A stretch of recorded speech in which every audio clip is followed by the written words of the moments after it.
Alright, I'd like to go over this real quick and just make this video as efficient as possible. So, this is for people who were recently asking about what my backpack loadout was. And other than that, I mean, to be honest with you, I kind of hate these videos because it's just like, oh, hey, look at all my stuff.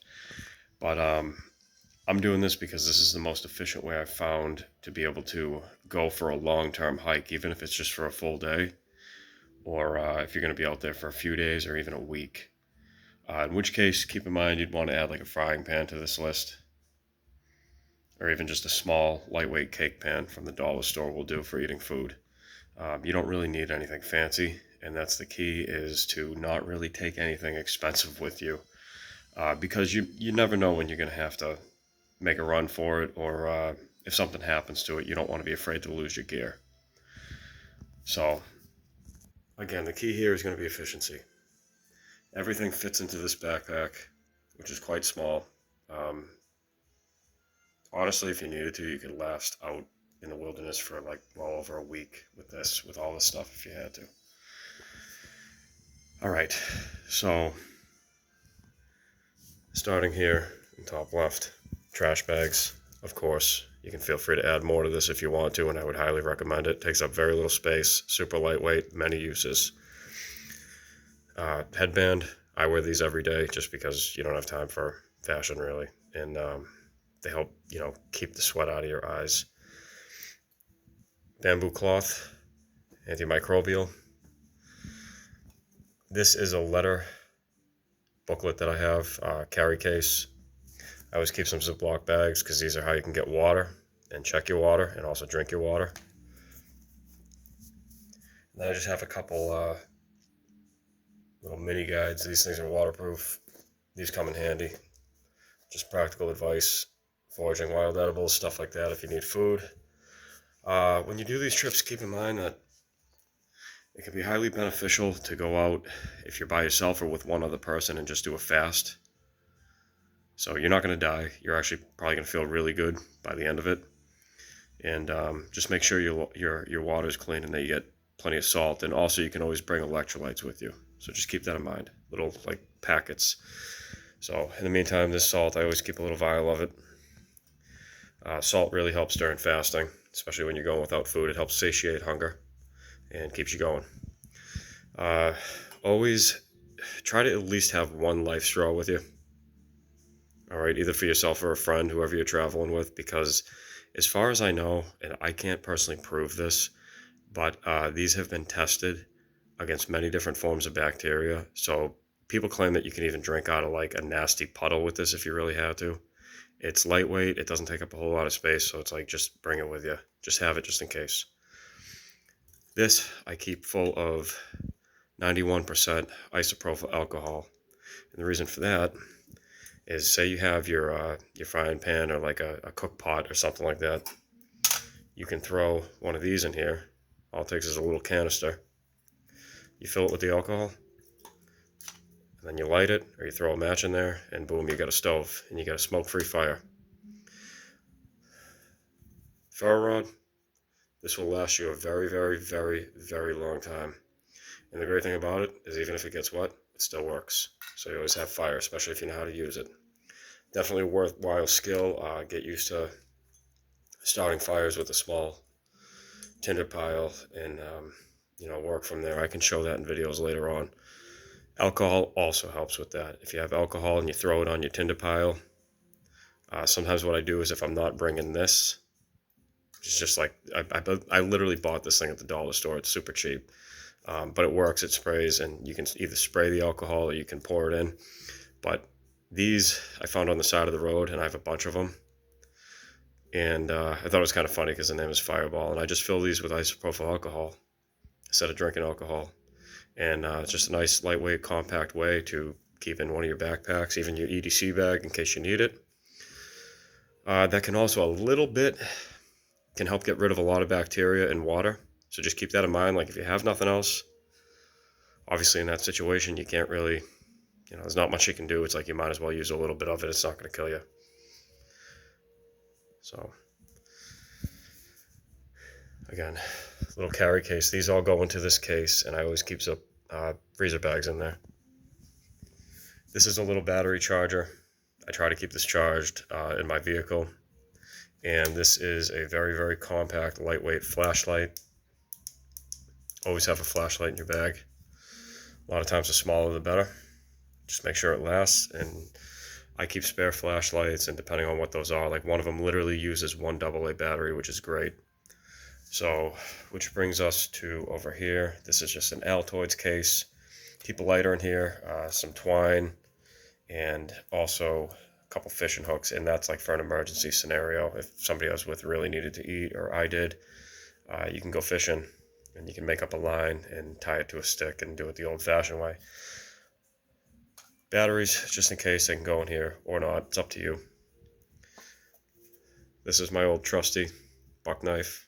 This thing is great. I use this just basically to make up walking sticks and things like that. It cuts really well. You could also use that to fillet fish if you had to. Bushcraft saw. This thing is actually a butterfly saw, and it's what's called a Japanese pull saw. This is what I prefer because it cuts really well.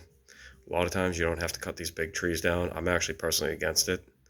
I like to use fallen trees, wood that's already on its way out, and just repurpose the tree. And this thing will cut pretty much anything that you need in that regard. So very inexpensive, easy to carry, lightweight, fits perfectly into a pack. Some wire, stainless steel, that's optional.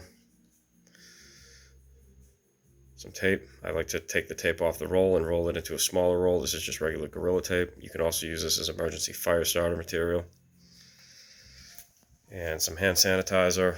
I've heard people have used this in place of like isopropyl alcohol for starting alcohol fires. I have not done that yet, but I guess we'll see. I don't know if I'll ever have to do it, but either way, clean your hands just in case. I wouldn't recommend using it often.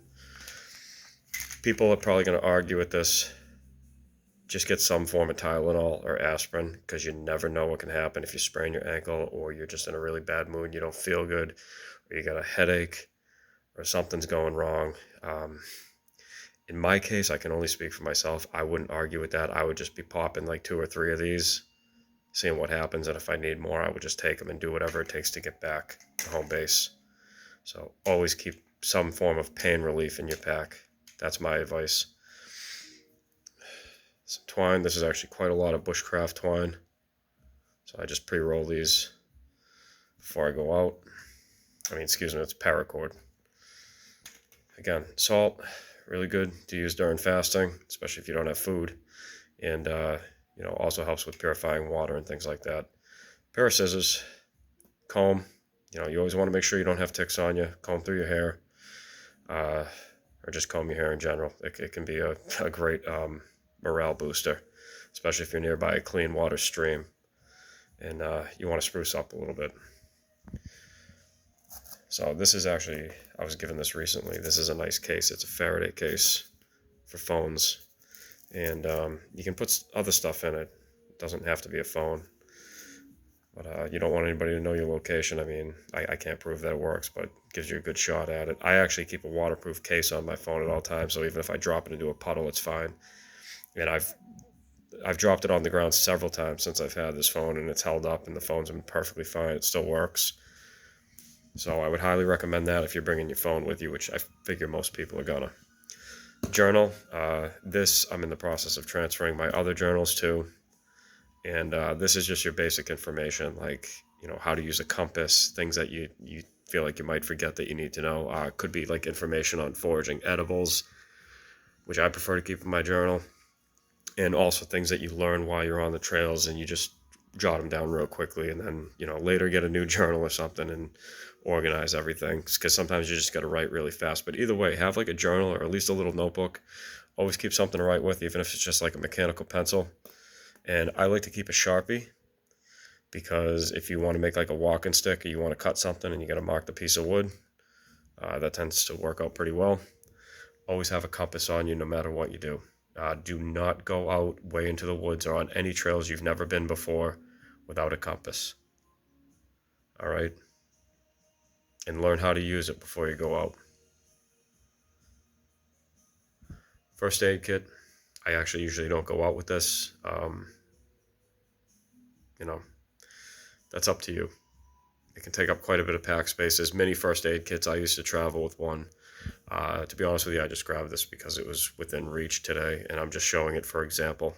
A lot of times I go out, I don't have a first aid kit on me, but I'm by myself. Blanket. These are just like little fleece blankets. These are very, very inexpensive, and honestly, this is the best way to go, especially when it's not too cold out. It does tend to get colder at night, so what I do is I change my shirt, usually at night, to something dry, and I'll throw on a long sleeve shirt that folds up easily, and then I'll just use one of these because this also takes up very, very, very little space. It goes to the top of your bag, and it condenses very nicely, rather than having this like huge blanket and like a pillow. For a pillow, you just either use other shirts or shorts or whatever you got for fabric. One thing I've done is just fold up, like I've had like a fabric, bamboo fabric towel, and I would fold that up and just use that as the pillow. So it takes some getting used to, but you don't want to, you got to think you need like efficiency, and you don't want to be carrying too much weight with you while you're out there, because that will seriously, bring your spirits down. Walking with a heavy pack on your back all day, it kind of sucks. And it can really make you just not want to go any further. So you got to think light, you got to think efficient. The smaller the better in a lot of cases. Like honestly, this first aid kit is too big. It's just too much. It's not even really worth taking. What I would do is I would take the contents out of here and put them into like a different smaller bag. Also grooming kit, toothbrush, toothpaste, floss, whatever you use, stuff like that. Just keep something. This is actually my wallet, and this keeps my like daily essentials in it. So I like something that's going to be resistant to rainwater and also sweat, and that, if I have to take this out or whatever I'm doing, it doesn't fall out, like this zips up. And it's worked pretty well so far. So, but that could also be used for like a small grooming kit. And this friend gave to me. This is not a necessity, but it could come in handy. This you can wear on your chest or your back, and it folds up. And it has a bunch of hooks on it to tie paracord line to, so you can make other hooks and hang stuff on it. You could put it around a tree when you make camp, and it also serves as an additional backpack because it has pockets on it. You just never know if something's going to happen, or you got a friend who needs a pack and something happened with theirs, they got a hole in it or whatever's going on. And so that's just something that, like say you just put way down at the bottom of your bag. Here's also another thing that I do is I just keep a small side satchel bag that I can make up. This is just for example. And you could do this with a paracord line or some rope, and just make a little carry bag, like a side carry bag, if you want to. And this also holds these clothes and a piece of wool, which I use to help with like laundry. If you've used a shirt for the day and you want to throw that in the bag and then wrap this around it, it will help it to not smell. Wool is antimicrobial, just like bamboo fabric. So keep that in mind. You just wrap it around your clothes and then you put it in the bag, and by the time you take it out, it's not going to smell like it normally would. So that's that. And again, so blanket, nice and compact. Shirt, other shirts, these are just short sleeve shirts, just two of them. They fold up real nicely, nice and compact and lightweight. They dry fairly quickly, but they're also shirts that I don't care about. So like your best shirts when you're out on the trail, and say you're doing some bushcraft or something, are going to be the shirts and the clothes that you're not afraid to lose, and the ones that you're not afraid to get dirty in. Those are going to be your best clothes, the ones that you can tear up and rough up. These are just a pair of shorts in case I encounter a lake and decide to go swimming, which can actually be great. You can find some cool lakes out there, and there might not be people around. I wouldn't recommend doing it without a lifeguard on duty or a friend, just in case, which I've done before. I should probably take my own advice. Almost slipped on a rock too and hit my head. I would have been dead. So these are windbreaker pants. These also are lightweight. They fold up. They dry fairly quickly. They help a little bit against rainwater. They're not perfect, but these would be an example of something you would want to slip over, like a pair of sweatpants, which is what I prefer to wear pretty much every day on trails and stuff like that, because they're a lot easier to travel in as long as they have pockets. These also have pockets. So what you do is, whether you take your shoes off or not, you might be able to actually do this with your shoes on, but you just slip these over the pants that you're already wearing, and it gives you a little bit of extra warmth at night, or rain protection or wind protection. So they're sort of, just call them overpants, if you will. All right. And everything, the key here is small, lightweight, and compactable. And same thing with the shorts. You don't want to be going out with all this gear and all this nice clothing that you care about, that you bought at like LL Bean or some other like Outback store. And you don't want like an expensive backpack. You don't want expensive gear. You want quality, but you want to think smart. You want to think small and compactable and lightweight, like I said. And that's really the key. I mean, all this stuff doesn't cost a whole lot. Some of it you can find. Sometimes people donate it, and you can last a long time with it if you have to. And as long as you know some of your edibles, then you should be good. Know how to purify water. If not, there's a life straw. This will get you by for quite a while, and you can just enjoy hiking without too much weight on your back. So this is how I prefer to do it.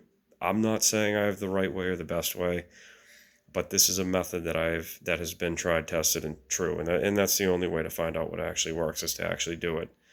So give it a shot, test it out. There's some other things you could add to this. Obviously, water, whatever flask or mug you choose to bring, something to boil in, a canteen, it's up to you. But keep in mind that's going to add to your pack weight, and it might not be all that useful.